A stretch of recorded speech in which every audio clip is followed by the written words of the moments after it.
एक और बहुत ही ज़्यादा रिक्वेस्टेड वीडियो, अपने फैंसी कपड़े, जूते, जेवर किस तरीके से संभालें कि साल हर साल चलते रहें और हमेशा नए जैसे लगें। तो इस वीडियो में मैं आपको डिटेल्ड ब्रेकडाउन दूंगी। तमाम चीज़ें ट्राइड एंड टेस्टेड हैं। अगर आप इस तरीके से अपने शादी के जोड़े संभालेंगे ना, तो फिर आपको किसी बात की कोई टेंशन नहीं। सबसे पहले तो आपने कोशिश करनी है कि जितने भी फैंसी कढ़ाई वाले कपड़े हैं उनको स्टीम प्रेस किया करें। स्टीम कभी भी कपड़े के फाइबर्स को क्रश नहीं करती, जैसे कि नॉर्मल आयरन करती है। ये आपके कपड़े के फाइबर्स को रिलैक्स करती है। स्टीम प्रेस करने से आपके कपड़ों से शाइन मार्क्स, बर्न स्पॉट्स, ये चीज़ें प्रिवेंट हो जाती हैं। और दूसरा, बहुत जल्दी रिंकल्स निकल जाते हैं। आप इस तरह का एक स्टीम आयरन ले लें, दराज से परचेज़ किया हुआ है।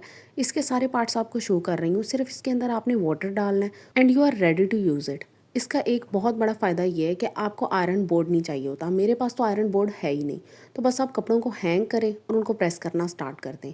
इससे एक तो टाइम भी कम लगता है और दूसरा, आपके फैंसी कपड़े बहुत देर तक बैक्टीरिया, डस्ट और स्मेल वगैरह से बचे रहते हैं। लेकिन फिर भी अगर आप अफोर्ड नहीं कर सकते, फिर आपने अपने फैंसी कपड़ों को प्रेस करने से पहले उल्टा कर लेना है। उनको अंदर वाली साइड से प्रेस करना स्टार्ट करें। प्रेस करने से पहले एक दफ़ा टेम्परेचर लाजमी चेक करें। ऐसा ना हो कि आप डायरेक्ट गर्म आयरन को अपने कपड़ों पे लगा दें और वहाँ से जल जाए। ये चीज़ बहुत कॉमन है। दूसरा, आपने जब भी अपने कपड़ों को यूज़ करना है ना, तो उसके बाद उन्हें एयर आउट ज़रूर करवाना है।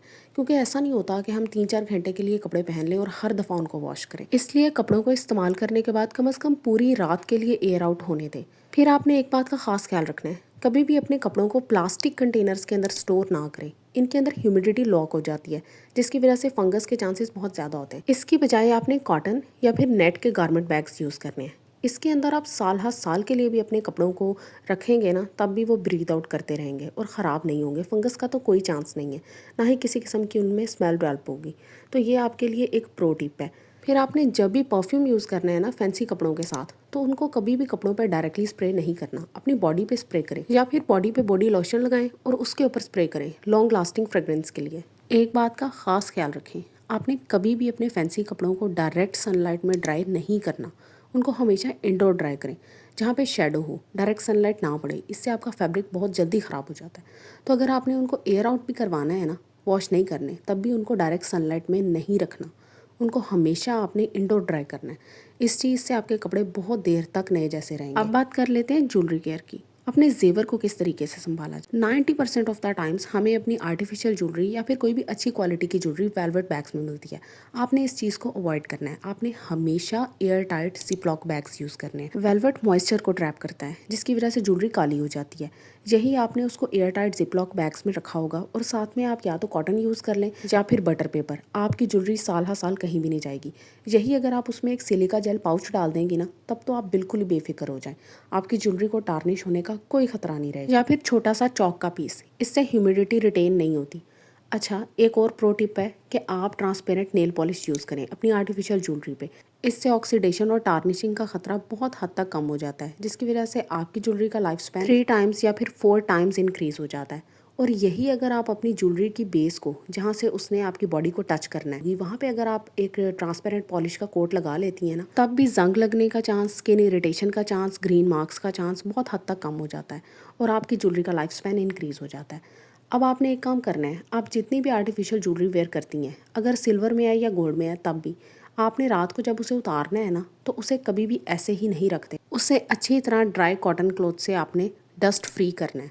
जितना भी आपकी बॉडी के ऑयल्स हैं, मॉइस्चर है या फिर कोई और केमिकल्स हैं, मॉइस्चराइज़र यूज़ किया हुआ है आपने, लोशन है, कुछ भी है, जो भी चीज़ आपकी बॉडी के साथ अटैच थी ना, वो आपकी ज्वेलरी पे ट्रांसफ़र होती है। इवन कुछ भी नहीं है ना, तो पसीना तो ट्रांसफ़र होता ही है। तो अगर आप ये हैबिट अपना लेती हैं, डेली किसी सॉफ्ट कॉटन क्लॉथ से अपनी ज्वेलरी को वाइप करके सोती हैं, तो आप भूल जाएं कि आपकी ज्वेलरी कभी ख़राब होगी।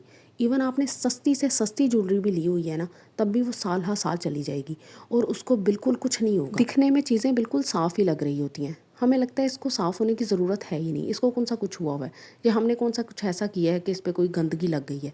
लेकिन ट्रस्ट मी, आप जब भी किसी चीज़ को क्लीन करने लगते हो ना, तब आपको आइडिया होता है कि इसको साफ़ होने की कितनी ज़्यादा ज़रूरत थी। अच्छा, अगर आपकी कोई सिल्वर ज्वेलरी ख़राब हो गई हुई है, काफ़ी ज़्यादा ब्लैक हो गई है, तो उसके लिए ना एक ट्राइड एंड टेस्टेड मेथड है। आप कोई भी शीशे का बाउल लें, उसके अंदर एलुमिनियम फॉयल लगाएं, उसके अंदर अच्छी तरह से बेकिंग सोडा डालें और उसके अंदर थोड़ा सा वार्म वाटर डालें। आपने इस चीज़ को ना बस करके रख देना है, अपनी ज्वेलरी उसमें प्लेस कर देनी है। कुछ देर ऐसे रखने के बाद आपकी ज्वेलरी के ऊपर से सारी ब्लैकनेस उतर जाएगी।